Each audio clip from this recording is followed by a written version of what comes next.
Okay, so now it's just routing. So I'll unmute 16. I need to get it to these faders here. It's super easy. You just go to the routing matrix. 1 goes to 1, 2 goes to 2, or 16 goes to 1, 17 goes to 2. And then you just simply hit the buttons and you pull up the faders. And if everything's set up right, you should see signal go in. Question: am I listening to the signal pre-tape or post-tape right now? Pre. Yep. Pre-tape. I'm definitely listening to it pre-tape because I'm listening to these channels, and these are before Pro Tools. So I don't want to listen to it pre-tape anymore because I just want to listen to it post-tape, and I don't want to listen to both pre-tape and post-tape at the same time. That's bad. So I'm going to un-pre-tape, and you just simply hit the remix buttons on the channels to do that. It still goes in, you're just not hearing it now. So it's getting in, and now we got to bring it back post-tape over here on the right side of the console. The very first thing you should do is simply just hit this tape button, because that activates this side of the board as post-tape signal, feeding back from tape. That's what that means. If you don't, if you forget, it might not sound. So hit that, step 1. To find your outputs. They're written on the red squares, which are the mute buttons. There it is, 19, 20. Just turn up the faders, or turn up the pots. That's all you need to do, nothing else. Just to prove to you, you have to have tape down though. Here's mix, you hit mix, mix the entire board, and the entire monitor pack. So, and it doesn't go down like these other buttons, so you just have to realize it's the last one you hit, and that's what mode you're in. Once you establish that, you can mute those, and then it wants you to bring it back on the left side of the console, which it's already coming back. You just have to tell it to come back at the right level, which is line. So that means you hit these buttons and you hit the remix buttons. And because it says 19 and 20 there, it just auto feeds it to the line inputs on the board. You just have to bring up the faders. So this is pre-tape, this is post-tape. This is also post-tape, just in a different section of the board. So I just want to show you can bring it back in different areas. Left side, right side. Cool? Cool. Now we're talking about headphones. Headphones are tied to auxiliaries 4 and 5. Just press them down, remember the British stuff there. And I would just crank them all the way. And everyone always forgets the masters. I would just crank all the masters up when you're taking your competency because you're going to probably use them all at some point, so just turn them all up. What you want to look for is the meters on the board popping to let you know that it's actually working. Once that's happening, you really don't have to do anything else other than just establish that it's getting to the cue box. But that stuff should all be set up. Speaker button in, which it is always, but sometimes it isn't. And then your volume up. And these don't make any difference. These are just for individual outputs. So that goes up to about 5. And that's all you do. That's all you have to establish on the competency.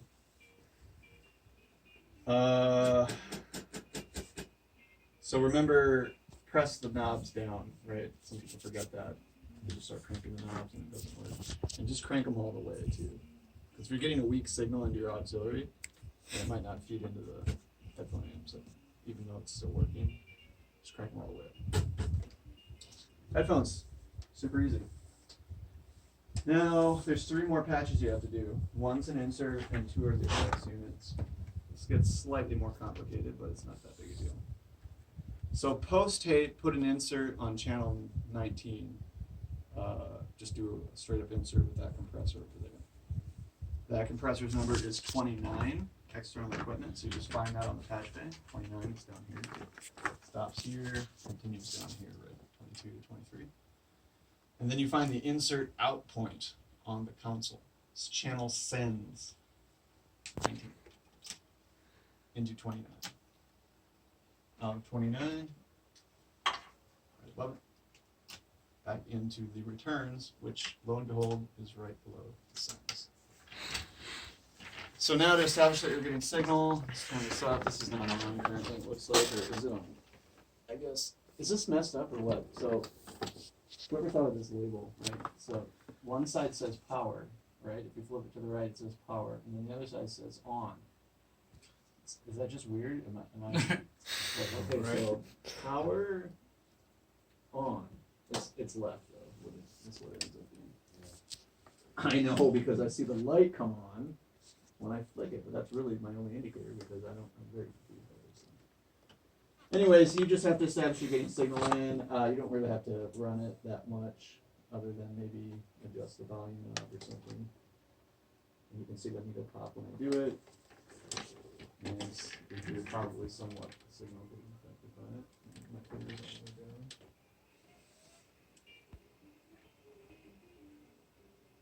I'm just compressing it and turn up the volume. See, it's working. I've inserted it. Inserts are really easy. You just got to know where to pack. Now it's just the effects units. So these get a little more convoluted, but just keep track of them. You're fine. World's longest patch cable. Here it is. So to do effects, this is a concept I'm going to talk about in class more when I get to mixing. But there's two types of processing you generally do to audio when you're mixing. There's what's called dynamic processors, which is what I just did, the compressor. And then there's another category that people kind of tend to use, and that's time-based effects.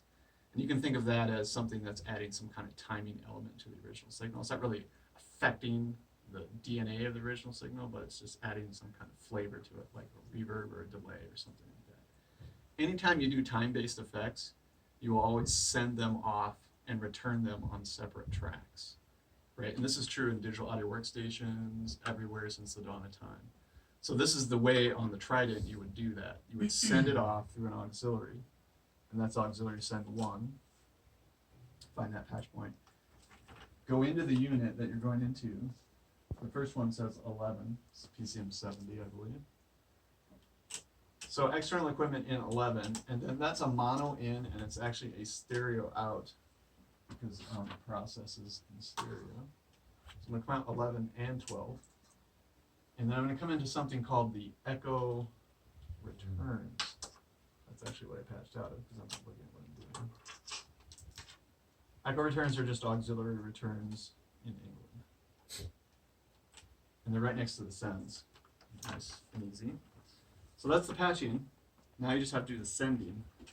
The sending would be going to channel 19, cranking on the auxiliary. There's more jazz. Looking to see if you're getting the signal on the meters, which I am just barely. I'm going to turn it up a little more. It's the talk radio thing happening. Okay, so there's my signal popping on the board. That's because I cranked this and because I have this up, right? These two things are making that happen.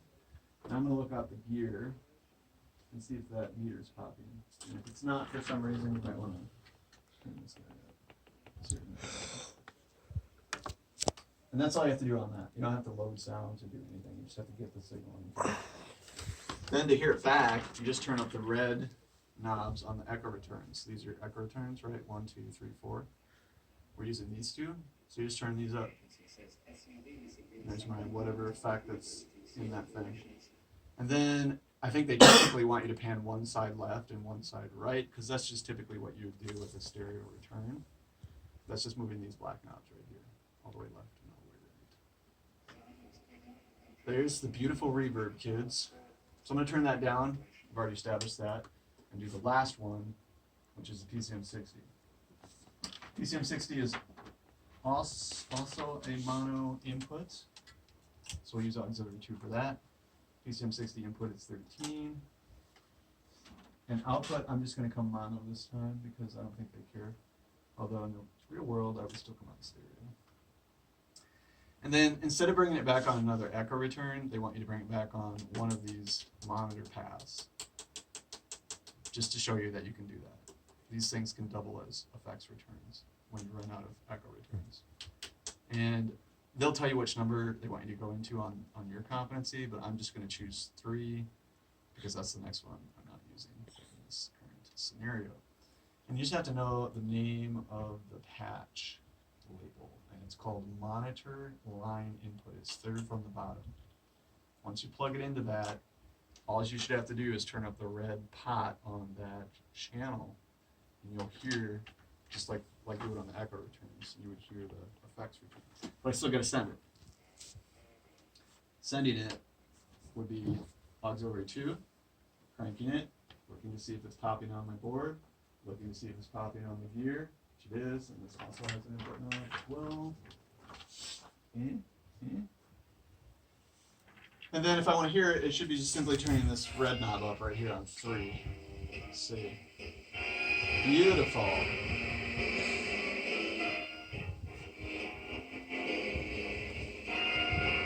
I guess I did skip one thing. Technically, they do want you to record. It's super easy though. You just record something. Something 10 seconds. Yeah. And then you're gonna come out of record enable and select a clip and just put it in loop playback. I'm sure you guys will know how to do that. See when I hit stop, you can hear it trailing off of the reverberation effect. You want that on the test or what? Do I want what on the test? The echoey thing.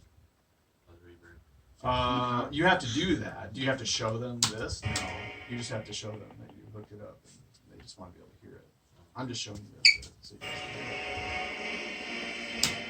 I mean, is that what you're asking? Do you have Yeah. You just have to demonstrate the patching and then they'll be like, oh yeah, there it is.